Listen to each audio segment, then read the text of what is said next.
Kaya sa simula ng kwentong ito ay nakilala natin si Sam. Si Sam ay isang pasyente ng cancer at gumugol ng maraming oras. Nakatira sa isang nursing home na kilala niya. Kaya naman malapit na siyang mamatay. Walang layunin sa buhay niya, ikaw. Walang plano si Robin na pumunta kahit saan ngayong araw. Napakahirap pamahalaan ng isang nursing home. Hinikayat niya si Sam na sumama sa kanya. Sa lahat ng mga pasyente ng iyong nursing home, si Sam ay sumama sa kanya upang manood ng teatro. Ang tanging kondisyon upang pumunta ay iyon. Sinabi sa kanya ni Robin ang huling bagay mula sa restaurant. Ang mga taong ito ay kakain ng isang pizza sa isang pagkakataon sa bus. Umupo at umalis papuntang New York City. At ito ay ipinapakita na ngayon New York.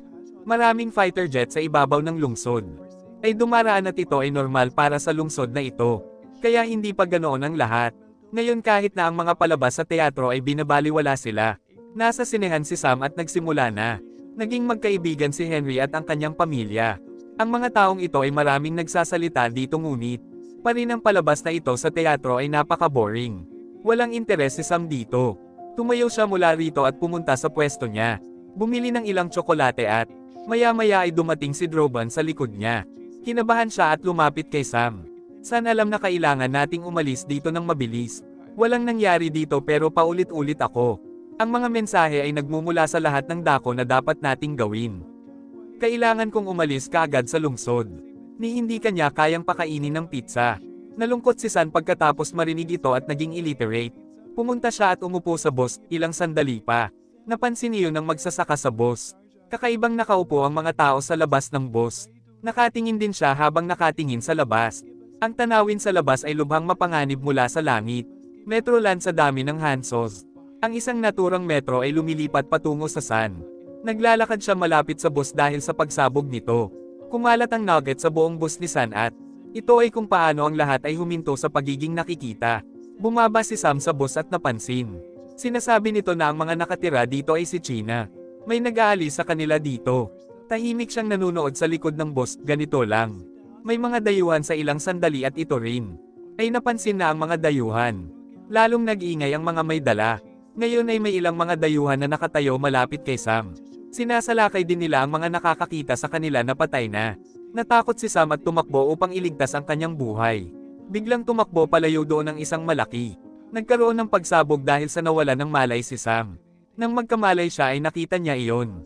Na siya ay nailigtas ay si Henry. Ang pamilya ni Henry ang nakilala niya sa teatro. Ay inilagay ang kanyang kamay sa bibig ni Time Sam at ganito niya sinabi kay Sam na manahimik. Napakaraming tao sa loob ng teatro na ito noong panahong iyon. Alam ng lahat na kung sila. Kung gumawa ka ng ingay ang mga dayuhan ay lilipat patungo sa kanila.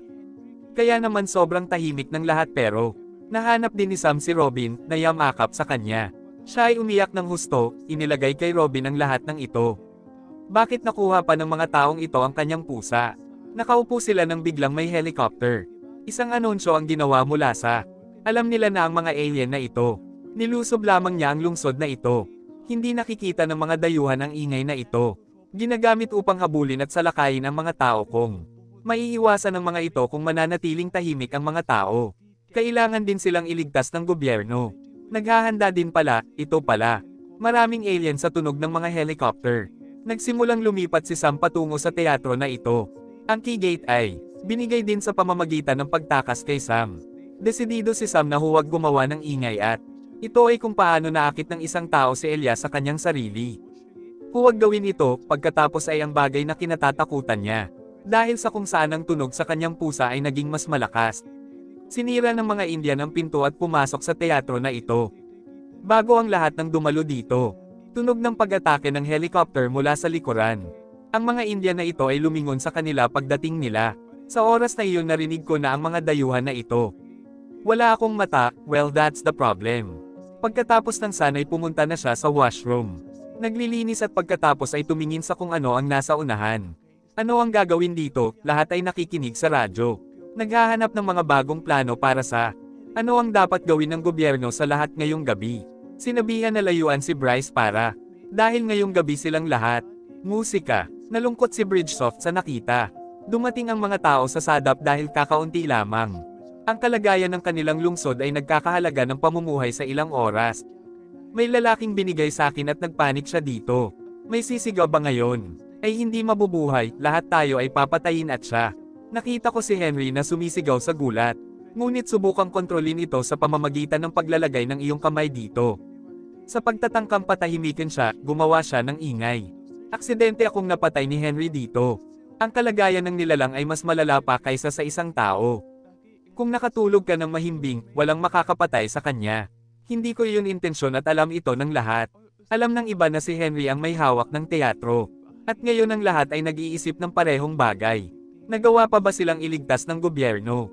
Ngayon ang mga taong ito ay nag-iisip kung makukuha niya ito o hindi. Upang biglang gumawa ng isang madamdaming tunog ng pag-iisip. Mukhang napakalakas ng tunog nito. Ang lahat ng mga dayuhan ay maaaring maakit dito. Kaya itinaya ni Robin ang kanyang buhay at isinara ito. Pupunta upang gawin ito off sa akin. Kaya ginawa niya ito, ngunit ang mga dayuhan ay nasa kanyang panig. Naakit sila bago sila makatakas. Ang isang makina ay maaaring tumakbo ng masama sa ibabaw nito.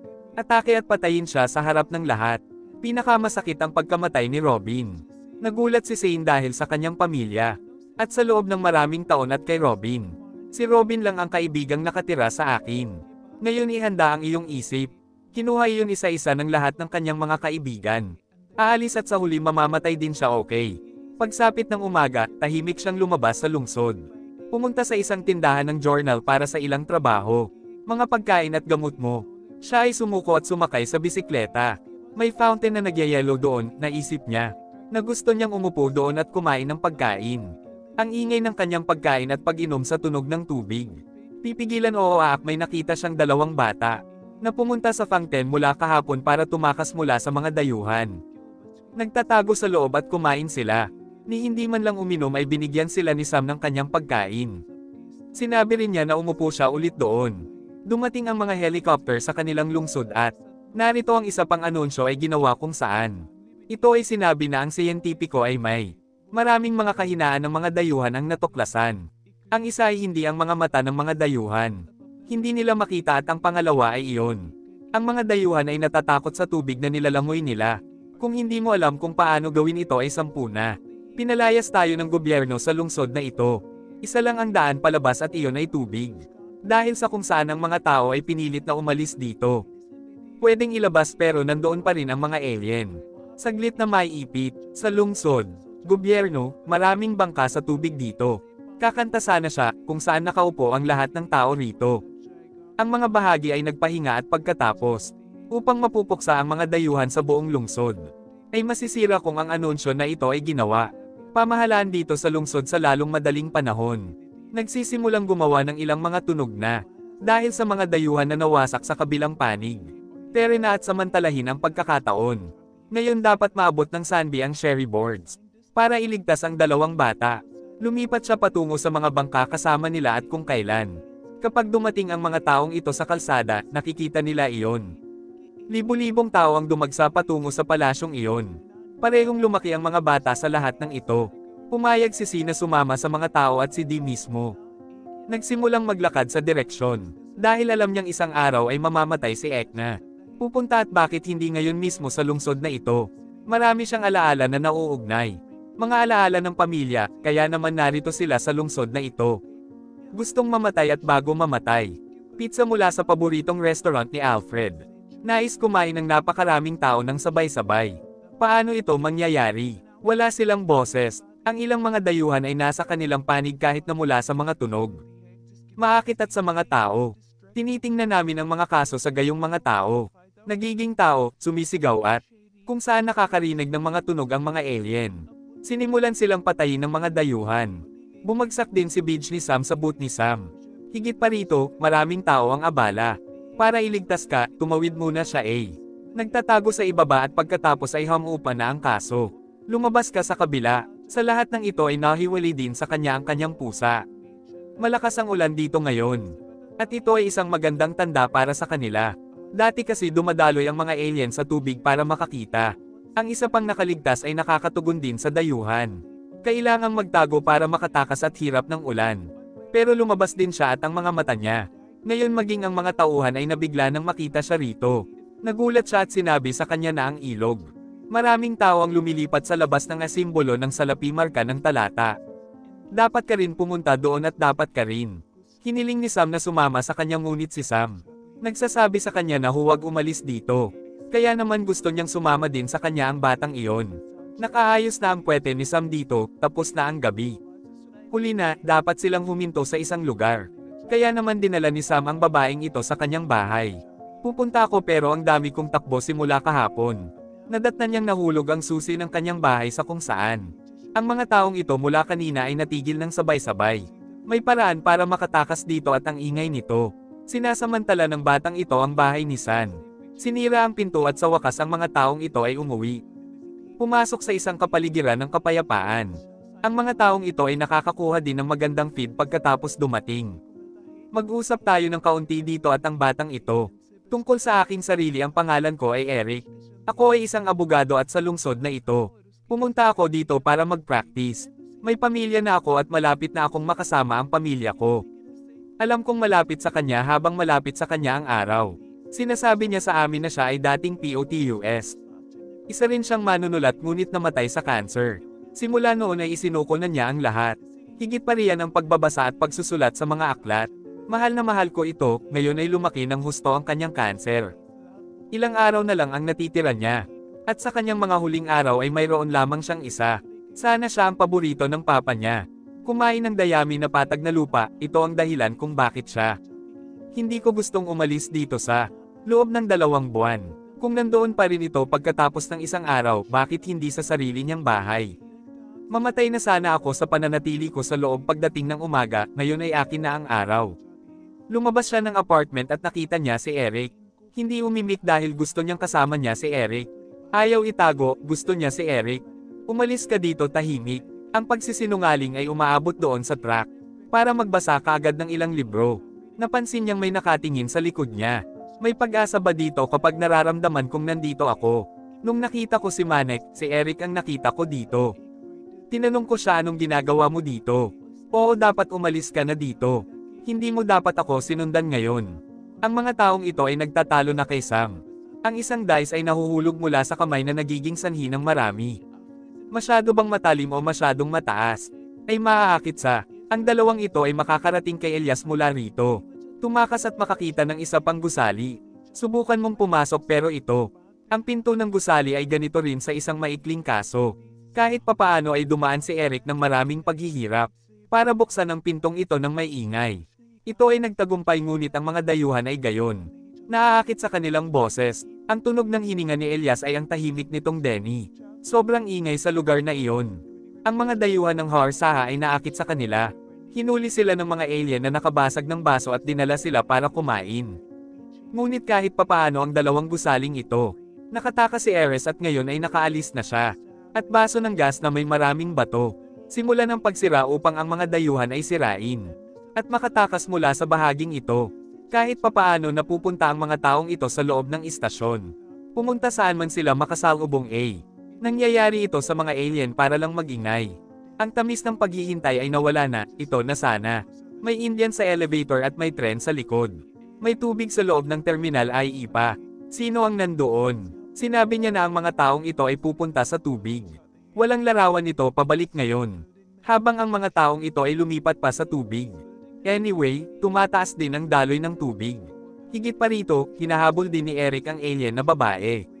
Ngayon ang antas ng tubig ay ganap na nag-aalala. Siya ay ganap na nasiyahan kung ito pa.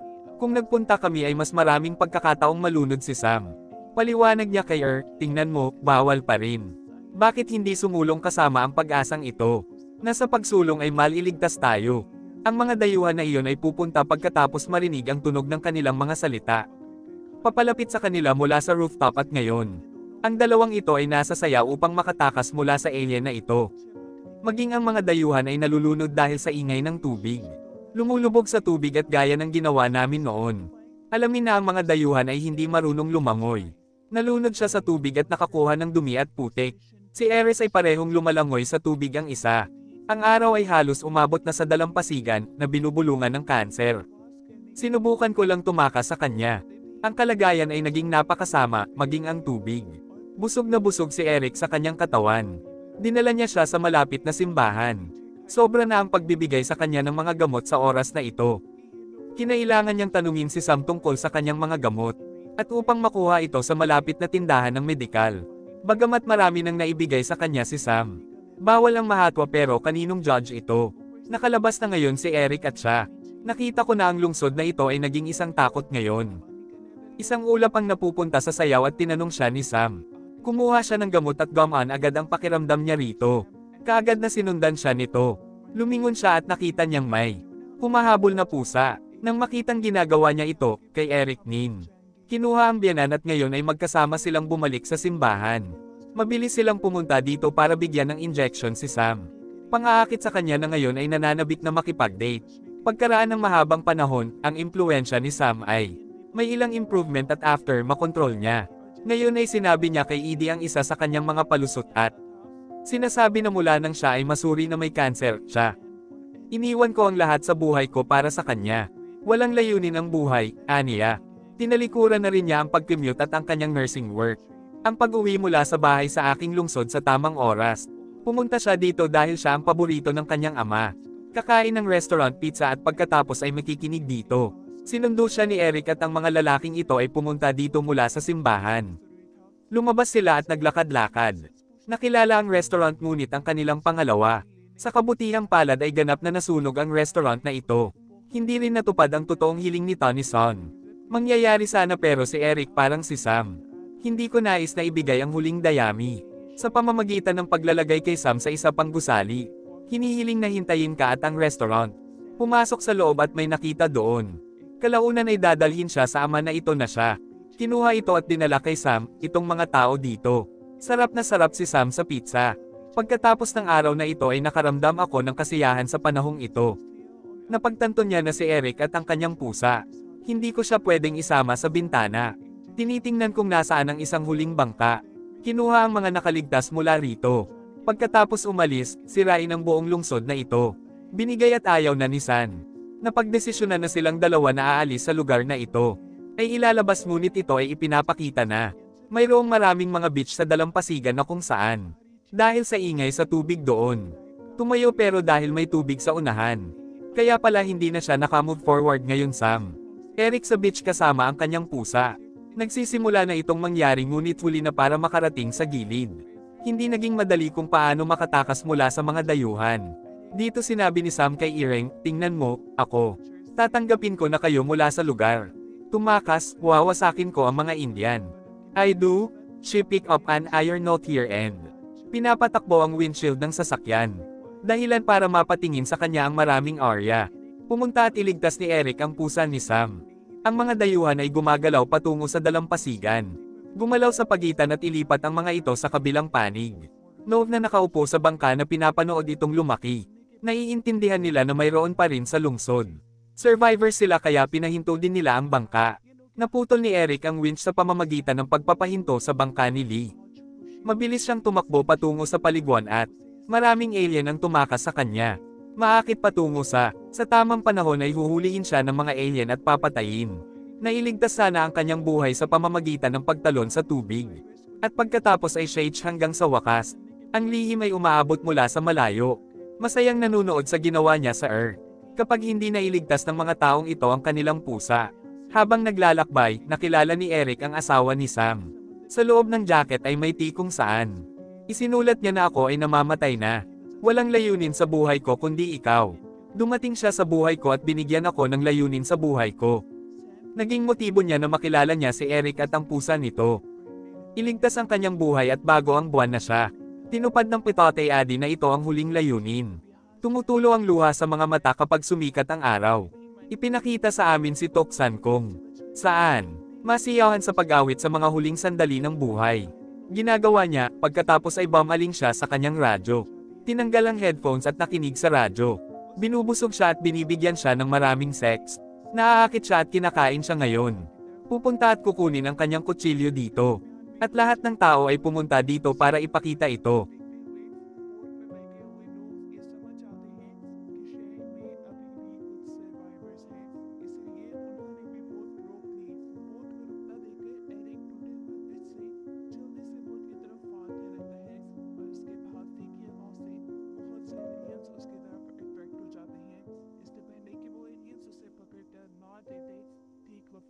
वो पानी में जम कर